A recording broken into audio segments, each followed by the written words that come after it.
Consideraciones anatómicas sobre el hilio hepático en fetos humanos. Un trabajo realizado en el Laboratorio de Investigaciones Neuroanatómicas y Virológicas del Instituto Anatómico José Izquierdo de la Facultad de Medicina de la Universidad Central de Venezuela, por los autores Carmen Antonetti, Giovanni Colucci y mi persona, Jonathan Damos.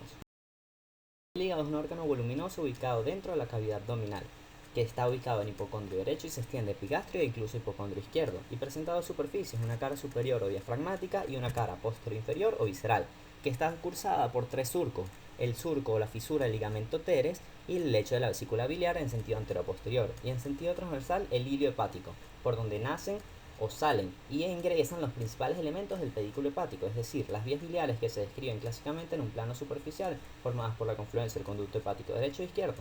Las arterias hepáticas derecha e izquierda, que son ramas de la arteria hepática propia, en un plano intermedio, y se describe que la vena porta está en un plano profundo y generalmente se divide en rama derecha e izquierda antes de ingresar al parénquima. Los objetivos de esta investigación es estudiar la disposición de los componentes del pedículo hepático a nivel del hilio hepático, y específicamente describir las disposiciones por planos de estos elementos y su comportamiento. La muestra consistió en 60 fetos humanos, de ambos sexos de 20 a 39 semanas de edad gestacional, procedentes de hospitales del área metropolitana de Caracas. Los criterios de exclusión: enfermedades contagiosas, anomalías congénitas a simple vista, muerte traumática y autopsia médico-legal. El procedimiento: se realizó una toracotomía media ampliada en su porción inferior hacia ambos rebordes costales, es decir, en forma de Y invertida. Se hizo una reflexión del sistema arterial con acetato de vinilo rojo, se extrajo el bloque visceral y se colocó en una solución de formaldehído al 10% para su conservación. Se disecó el pedículo hepático, desde la porción más inferior del ligamento gastrohepático hasta el hilio hepático, y se registraron todos los datos y se procesaron utilizando un software, el Microsoft Excel 2010. Los resultados: tenemos que se disecaron 60 fetos, de los cuales 36 son del sexo masculino y 24 del sexo femenino. Las edades gestacionales ya vimos que están entre 20 y 39 semanas de gestación, con una media y una mediana de 28 semanas. Los resultados: las disposiciones por planos de los elementos arteriales. Tenemos que la arteria hepática derecha se encontró en todos los fetos, en los 60 fetos disecados. Sin embargo, hubo 4 arterias hepáticas derechas aberrantes accesorias, es decir, 4 arterias hepáticas derechas extra, para un total de 64. Estas se ubicaron en conjunto mayormente en un plano intermedio, en el 67,19% de los casos, seguido de un plano superficial. La arteria hepática izquierda igualmente en todos los casos fue observada, en 3 casos arterias hepáticas aberrantes accesorias por un total de 63, ubicadas preferentemente en el plano superficial con 74,60% de los casos, seguida de un plano intermedio. La arteria hepática intermedia se encontró en 19 piezas, 2 de ellas por duplicado, por un total de 21 piezas, o de 21 arterias. Se ubicaron preferentemente en el plano superficial en 76,19% de los casos, seguido de un plano intermedio. Las ramas de la arteria cística: se encontraron que en 11 piezas habían 17 ramas parenquimatosas de la arteria cística, sin embargo, solo 2 de ellas se dirigieron al hilio hepático, que se encontraron en el plano intermedio. En cuanto a los demás elementos del hilio, tenemos que las vías biliares se encontraron en todas las piezas y se ubicaron preferentemente en el plano superficial en 63,33% de los casos, seguido de un plano intermedio. Se encontraron 5 canalículos biliares aberrantes, de los cuales 2 se dirigieron al hilio y se ubicaron en el plano superficial. La vena porta se ubicó casi exclusivamente en un plano profundo. Tenemos que la encontramos en todas las piezas y en 59 de ellas se ubicó en este plano profundo para un 98,33% de los casos, y solo en uno de ellos se ubicó en el plano intermedio. En cuanto a las arterias, las agrupamos de modo de que por planos tenemos en los cuales por lo menos había algún elemento arterial en ellos. Tenemos que en el 60% de las piezas había por lo menos algún elemento arterial en alguno de los planos. En el plano superficial de las 60 piezas, en 49 de ellos había por lo menos un elemento arterial. En el intermedio, por lo menos en 44, por lo menos uno. Y en el profundo, 9, por lo menos un elemento arterial. Tenemos que, para entender mejor esto y para sistematizarlo de alguna manera, los resultados los agrupamos en disposiciones por planos, en 6 tipos de disposiciones. Tenemos que a mano izquierda está en la descripción y a mano derecha pueden ver un dibujo esquemático.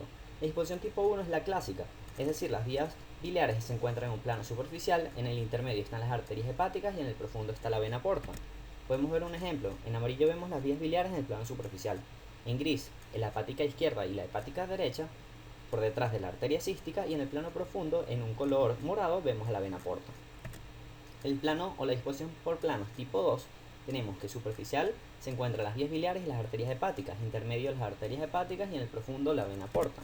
Un ejemplo: el conducto hepático derecho e izquierdo junto con la arteria hepática izquierda en el plano superficial. La arteria hepática derecha en el plano intermedio, que no se puede observar muy bien en esta foto porque está detrás de las demás estructuras, y la vena porta, en este caso con sus ramas derecha e izquierda en el plano profundo. Tenemos que en la disposición tipo 3 tenemos superficial las arterias hepáticas por sí solas, en el intermedio las vías biliares también solas, y en el profundo la vena porta. Aquí vemos el ejemplo: arteria hepática derecha e izquierda en el superficial, vías biliares intermedio y la vena porta en el profundo. Disposición tipo 4. Tenemos las arterias superficiales las arterias hepáticas en el plano superficial. En el plano intermedio tenemos tanto vías biliares como arterias hepáticas, y en el plano profundo la vena porta. Aquí está el ejemplo: en este caso dos arterias hepáticas intermedias y una izquierda en el superficial. En el plano intermedio vemos una arteria hepática derecha que pasa por detrás de la cística y las vías biliares, y en el plano profundo vemos a la vena porta. Por último, las dos últimas disposiciones, la tipo 5 y tipo 6. La 5 en las que la vena porta no ocupa el plano profundo, y la 6 otras disposiciones. Vemos a mano izquierda la disposición tipo 5, en la que están las arterias hepáticas intermedia e izquierda en el plano superficial. Vemos la vena porta en este caso en un plano intermedio, y en el plano profundo tenemos vías biliares y vemos claramente la arteria hepática derecha cruzando por detrás de la vena porta. La disposición tipo 6, que recordamos que son otras disposiciones, en este caso porque la arteria hepática izquierda se encontraba también en el plano profundo, al igual que la vena porta. En cuanto a los resultados, tenemos que la disposición tipo 1 clásica se encontró en el 15% de los casos. La más común fue la disposición tipo 2 en el 41,67% de los casos, tipo 3 en el 18,33%, tipo 4 en el 10%, tipo 5 en el 1,67% y tipo 6 en el 13,33%. Sin embargo, nos podemos a detallar de que si agrupamos como tal todas las disposiciones en que los elementos arteriales y las vías biliares hepáticas se encontraron superiores a la vena porta, es decir, sin importar si están en el superficial, en el intermedio, solas o en conjunto, pero que estuvieran superficiales de la porta, esto representa un 51 de las piezas, las 60 piezas, para un total de 85%. En cuanto al comportamiento, tenemos que la arteria hepática derecha, la izquierda y la intermedia ingresaron más comúnmente como una sola rama, es decir, sin dividirse. En 78,13% de los casos, la derecha, la izquierda en el 66,67% de los casos y la intermedia en 71,43% de los casos.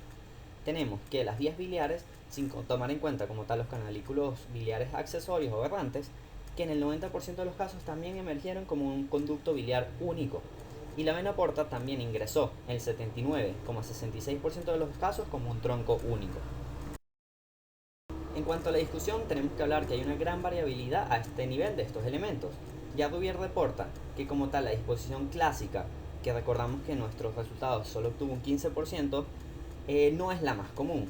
Ellos refieren que las vías biliares y las arterias hepáticas se encuentran superficiales independientemente de su relación entre sí a la vena porta. Esto representa, recordamos, los tipos 1, 2, 3 y 4 de nuestros resultados para un total de 85%. En la mayoría de los autores concuerdan de que la vena porta se encuentra casi exclusivamente en el plano profundo. Existen algunas excepciones, como las vías biliares, según Mitidieri, y la arteria hepática derecha, según Kawahara. Esto también concuerda con nuestra investigación. En nuestra investigación, el 98,33% de los casos se encontraron la vena porta en el plano profundo y solo un caso en el plano intermedio, con la arteria hepática derecha y las vías biliares en el plano profundo. En cuanto al comportamiento, Duvier reporta que la arteria hepática derecha puede dividirse en 2 o 3 ramas o ingresar como una arteria única, y que la hepática izquierda generalmente se divide en 3 ramas. Sin embargo, en nuestros resultados tenemos que tanto la hepática derecha, la izquierda y la hepática intermedia ingresaron más comúnmente como una sola rama en los porcentajes que ya podemos observar ahí en la lámina. En cuanto a las vías biliares, tenemos también que la literatura reporta que generalmente se forma por la confluencia de los conductos hepáticos derecho e izquierdo. Sin embargo, nuestro resultado fue que generalmente en el 90% de los casos emergió como un conducto hepático único. Esto podemos explicarlo de alguna manera porque estos estudios fueron realizados en cadáveres adultos. Nuestra investigación fue realizada en cadáveres de fetos humanos. Esto pudiera ser una posible explicación de estos resultados. Sin embargo, se necesitan realizar más investigaciones para comprobar este patrón y ver sus posibles implicaciones. En cuanto a los conductos biliares aberrantes, Mizumoto reporta una incidencia del 15% y nosotros obtuvimos una incidencia del 8,33%, algo similar, y podemos observar en la imagen un conducto biliar aberrante que desemboca en la confluencia del cístico y el conducto hepático. Tenemos que en cuanto a la vena porta, la literatura refiere que generalmente se divide en sus ramas derecha e izquierda antes de ingresar. Incluso Mascott, en un estudio que realiza en fetos humanos, dice que en el 92% de los casos se divide en 2 ramas y en el 8% en 3 ramas. Sin embargo, nuestro resultado es que ingresó como un tronco único en 79,66% de los casos, posiblemente porque en este caso Moscotto investigaba como tal la vena porta y quizás no se detuvo a determinar la disposición en el hilio, sino incluso a nivel. Tenemos que las vías biliares y las arterias hepáticas suelen ocupar los planos más superficiales. La vena porta suele ocupar el plano profundo por sí sola. Las arterias hepáticas suelen ingresar al parénquima sin dividirse. Las vías biliares suelen emerger como un conducto hepático común. Y que la vena porta suele ingresar al parénquima como un tronco único. Muchas gracias por su atención y si quieren profundizar o leer más sobre este tema, los invito a buscar también el artículo que ya fue publicado.